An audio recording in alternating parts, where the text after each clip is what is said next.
Le discernement numéro 8. Cet enseignement est la 8e partie d'une série de 11 enseignements. Pour en entier totalement, il vous faut lire les 10 autres parties. La prostitution. Grâce soit rendue à Dieu, qui nous fait toujours triompher en Christ, et qui répand par nous en tout lieu l'odeur de sa connaissance. Nous sommes, en effet, pour Dieu, la bonne odeur de Christ, parmi ceux qui sont sauvés, et parmi ceux qui périssent, aux uns, une odeur de mort, donnant la mort, aux autres, une odeur de vie, donnant la vie. Et qui est suffisant pour ces choses. Car nous ne falsifions point la parole de Dieu, comme font plusieurs, mais c'est avec sincérité, mais c'est de la part de Dieu, que nous parlons en Christ devant Dieu. 2 Corinthiens 2, 14-17. Les assemblées prostituées. Quand tu visites ces assemblées aujourd'hui, tu n'arrives plus à distinguer qui est femme et qui est homme. Tous sont en pantalon. Dès que tu les reprends, certains te disent que Dieu ne regarde qu'au cœur. D'autres te disent que tu vis encore sous la loi. D'autres encore te disent que rien ne prouve que le pantalon est un habillement d'homme. Les plus intelligents t'expliquent plutôt qu'il y a des pantalons, modèle femme. Pour vous qui voulez craindre Dieu, sachez que c'est une abomination aux yeux de Dieu, que d'être au milieu des saints, sans être en mesure de distinguer clairement qui est femme et qui est homme. Cette compromission fait que, même les quelques vraies assemblées du Seigneur Jésus-Christ, ne sont plus très différentes des assemblées apostates.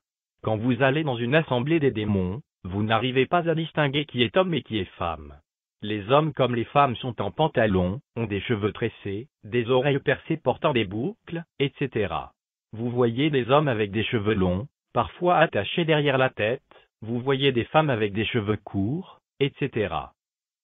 Tu viens dans une assemblée de chrétiens, qui évitent certaines des abominations que je viens de citer, mais jusque-là, tu n'arrives pas à distinguer qui est homme et qui est femme. Les hommes comme les femmes sont en pantalon. Ils sont incapables de demeurer fidèles à Dieu dans des moindres choses. Ils sont incapables de se montrer différents de ceux qui se moquent de Dieu. Ils sont incapables de se conduire comme la lumière du monde. Ils sont incapables de se conduire comme le sel de la terre. Ils sont incapables d'être un modèle pour le monde. Où est donc la différence entre vous et les païens? Et quand tu attires leur attention, ils tentent de démontrer que tu es encore sous la loi. Tout ce que les gens ne veulent pas mettre en pratique, ils le balancent dans la loi. Ils ont une poubelle aujourd'hui qui s'appelle la loi, dans laquelle ils balancent tous les aspects de la parole de Dieu, dont la pratique ne les arrange pas. Que le Seigneur touche le cœur de ses enfants. Que dit Dieu de la tenue de la femme? Deutéronome 22, 5. Une femme ne portera point un habillement d'homme, et un homme ne mettra point des vêtements de femme, car quiconque fait ces choses est en abomination à l'Éternel, ton Dieu. Retenez que Dieu avait voulu expressément faire de l'homme ce qu'il est, et de la femme ce qu'elle est. Dieu, ayant volontairement fait l'homme et la femme différents, avait choisi de marquer cette différence, même dans leurs vêtements respectifs. Si vous craignez Dieu, ne tentez pas de lui prouver que vous raisonnez mieux que lui. Ceux qui tentent de créer des polémiques autour du pantalon n'ont qu'à se référer à l'histoire, et ils comprendront que c'est au début de cette dernière génération, qui devait préparer le règne de l'Antichrist, que les femmes ont commencé à porter le pantalon. C'était un signe d'émancipation de la femme, c'est-à-dire un signe de rébellion devant Dieu. N'oubliez pas que ce que vous appelez émancipation ici, n'est autre chose qu'une vraie révolte devant Dieu. 1 Timothée 2, 9-10. Je veux aussi que les femmes, vêtues d'une manière décente, avec pudeur et modestie, ne se parent ni de tresses, ni d'or, ni de perles, ni d'habits somptueux, mais qu'elles se parent de bonnes œuvres, comme il convient à des femmes qui font profession de servir Dieu. 1 Pierre 3, 3-6. Ayez, non cette parure extérieure, qui consiste dans les cheveux tressés, les ornements d'or, ou les habits qu'on revêt, mais la parure intérieure, est cachée dans le cœur, la pureté incorruptible d'un esprit doux et paisible, qui est d'un grand prix devant Dieu. Ainsi se paraient autrefois les saintes femmes qui espéraient en Dieu, soumises à leur mari, comme Sarah, qui obéissait à Abraham, et l'appelait son Seigneur. C'est d'elle que vous êtes devenues les filles, en faisant ce qui est bien, sans vous laisser troubler par aucune crainte. Dans ces assemblées prostituées, les femmes ne se voilent pas. Les agents de Satan leur ont enseigné que leur chevelure suffit comme voile. Pourtant quand vous lisez 1 Corinthiens 11, l'enseignement est absolument clair. Revoyons cet enseignement ensemble. 1 Corinthiens 11, 3,16. Je veux cependant que vous sachiez que Christ est le chef de tout homme, que l'homme est le chef de la femme, et que Dieu est le chef de Christ. Tout homme qui prie ou qui prophétise, la tête couverte, déshonore son chef. Toute femme, au contraire, qui prie ou qui prophétise, la tête non voilée, déshonore son chef. C'est comme si elle était rasée. Car si une femme n'est pas voilée, qu'elle se coupe aussi les cheveux. Or, s'il est honteux pour une femme d'avoir les cheveux coupés, ou d'être rasée, qu'elle se voile. L'homme ne doit pas se couvrir la tête, puisqu'il est l'image et la gloire de Dieu, tandis que la femme est la gloire de l'homme. En effet, l'homme n'a pas été tiré de la femme, mais la femme a été tirée de l'homme. Et l'homme n'a pas été créé à cause de la femme, mais la femme a été créée à cause de l'homme. C'est pourquoi la femme, à cause des anges, doit avoir sur la tête une marque de l'autorité dont elle dépend. Toutefois, dans le Seigneur, la femme n'est point sans l'homme, ni l'homme sans la femme. Car, de même que la femme a été tirée de l'homme, de même l'homme existe par la femme, et tout vient de Dieu.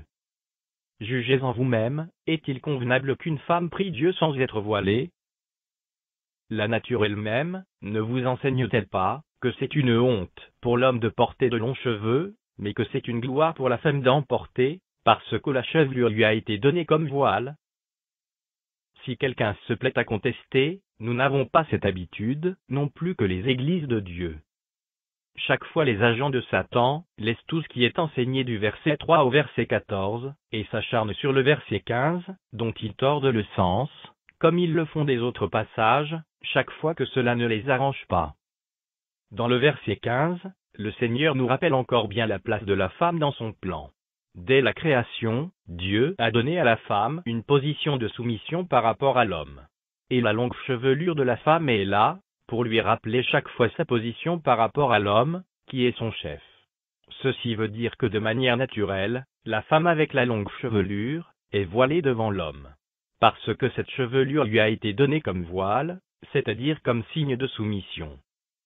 Mais dans la présence de Dieu, la femme doit se voiler, ce qui n'a plus rien à faire avec le voile que représente sa chevelure. Et comme Satan ne peut jamais réussir à détourner la parole de Dieu, les versets 5 et 6 rendent l'enseignement plus que clair, et ferment les bouches de ces démons. Pour vous aider à mieux comprendre la stupidité de ces sorciers pasteurs, qui s'obstinent à démontrer que le voile dont il est question ici, c'est la chevelure de la femme, je vous invite à faire cette petite vérification. Dans les versets 5 et 6, remplacez chaque mot « voile » que vous rencontrerez par le mot « cheveux » et vous aurez le résultat ci-dessous. Verset 5. Toute femme, au contraire, qui prie ou qui prophétise, la tête, sans cheveux, déshonore son chef, c'est comme si elle était rasée. Verset 6. Car si une femme n'a pas de cheveux, qu'elle se coupe aussi les cheveux. Or, s'il est honteux pour une femme d'avoir les cheveux coupés, ou d'être rasée, qu'elle se... Je vous laisse combler le vide.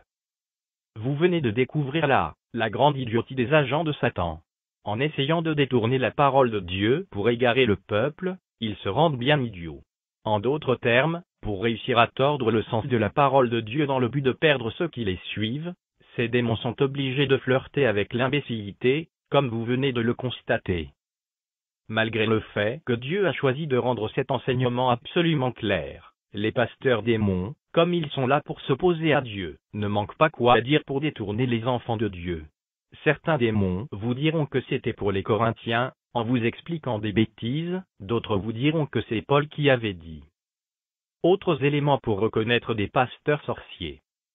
À ceci, bien-aimés, vous reconnaîtrez des pasteurs sorciers. Dès que vous rencontrez un pasteur qui vous détourne de la parole de Dieu, en vous disant que c'est Paul qui a dit, ou que c'était pour les Corinthiens, sachez que vous avez affaire à un sorcier. Il n'y a dans la Bible ni parole de Pierre, ni celle de Jean, ni celle de Jacques, ni celle de Paul. La Bible tout entière est la parole de Dieu. Retenez aussi qu'il n'y a dans la Bible ni parole pour les Corinthiens, ni parole pour les Galates, ni parole pour les Éphésiens. Toute la parole de Dieu s'adresse à chaque enfant de Dieu, et tout vrai serviteur de Dieu, semence de Jésus-Christ le sait. Ne tombez donc plus jamais dans les pièges des démons, qui n'ont pour mission que de vous monter contre Dieu, afin que vous soyez frappés. Voici un autre élément qui vous aidera à reconnaître des pasteurs sorciers. Chaque fois qu'ils sont incapables de soutenir par la Bible la folie qu'ils enseignent, ils vous disent que certains manuscrits ont dit que, dès que vous rencontrez un pasteur qui vous détourne de la parole de Dieu en vous évoquant ce que certains manuscrits ont dit, sachez que vous avez affaire à un sorcier. La Bible que le Seigneur nous a laissée, ils ne la connaissent pas, ce sont les autres manuscrits qu'ils croient connaître. La Bible, seul et unique livre que Dieu a mis à notre disposition, ils sont incapables de la comprendre, mais ils enseignent eux-mêmes ce que disent d'autres manuscrits.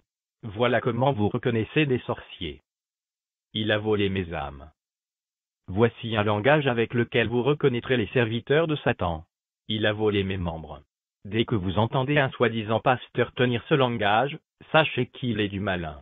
Tous sont tellement animés par la cupidité, que les choses de Dieu leur sont totalement étrangères. Ils passent leur temps à se disputer les hommes, à cause de ce qu'ils appellent dîmes et offrandes. Ils deviennent ennemis les uns des autres, en s'accusant les uns les autres, de ce qu'ils appellent vol des membres. Un vrai langage abominable. Les hommes sont devenus leur propriété. Et chaque fois que vous les croisez, vous n'avez pas besoin de passer 10 minutes avec eux, avant d'entendre ce cri profond de leur cœur, ce soupir qu'ils ne peuvent s'empêcher d'exprimer. Ce sont mes membres qui sont dans l'église d'un tel. Un tel a volé mes membres. Mon église était remplie auparavant, dès qu'il est venu, il a tout volé. Ce pasteur-là, c'est un voleur d'âmes. Il ne m'appelle même plus, parce qu'il a volé mes âmes. La Bible nous dit que chacun de nous a une seule âme, eux, ils en ont plusieurs. Ils font tout pour tenir les gens captifs, à cause des dîmes et offrandes. Vous les reconnaîtrez. Ces chiens mettent leurs femmes au-dessus de tout le monde.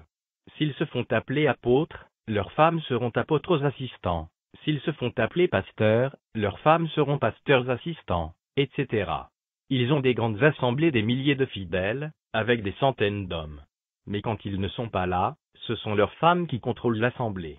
Il y a quelques renards, un peu plus malins, qui, pour prouver aux gens qu'ils respectent les consignes selon lesquelles la femme ne doit pas prendre de l'autorité sur l'homme, ont plutôt nommé leur femme enseignante des femmes. D'autres démons plus grands encore, font même déjà appeler leur femme première dame.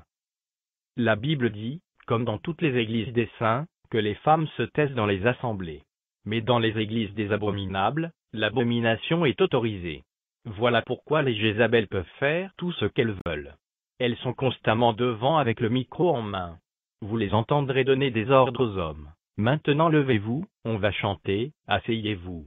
Les démons pour vous détourner, vont vous parler de Catherine Kuhlman, de Déborah, des femmes qui ont été les premières à voir Jésus après la résurrection, du verset de Joël 2, 28 qui dit que, après cela, je répandrai mon esprit sur toute chair. Vos fils et vos filles prophétiseront, vos vieillards auront des songes, et vos jeunes gens des visions, etc. D'autres démons vous diront que la femme samaritaine dans Jean 4 était la première femme évangéliste.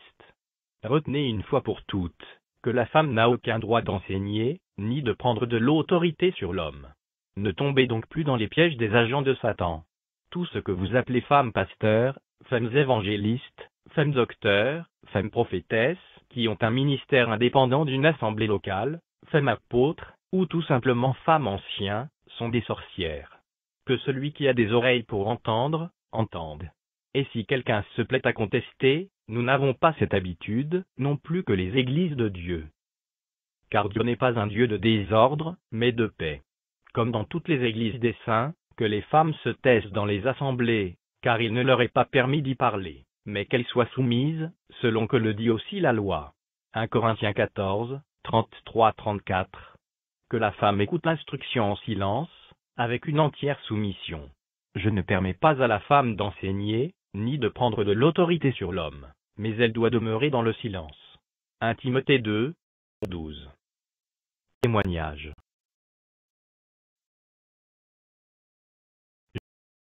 Je vous donne. J'ai été un jour, dans une petite assemblée des soi-disant chrétiens réveillés, qui ont fui la folie de ces églises pourries, et qui se retrouvent plutôt dans leur maison pour prier. Dès que je suis arrivé, je me suis rendu compte que ces frères éclairés, qui ont fui l'aveuglement dans les grandes assemblées, étaient même plus aveuglés que ceux qu'ils avaient fui. Dès qu'ils ont fini de chanter, c'est-à-dire de louer Dieu, ils m'ont passé la parole. Croyant que j'étais en face de mes frères, avec amour et douceur, je leur ai demandé pourquoi les femmes n'étaient pas voilées. J'ai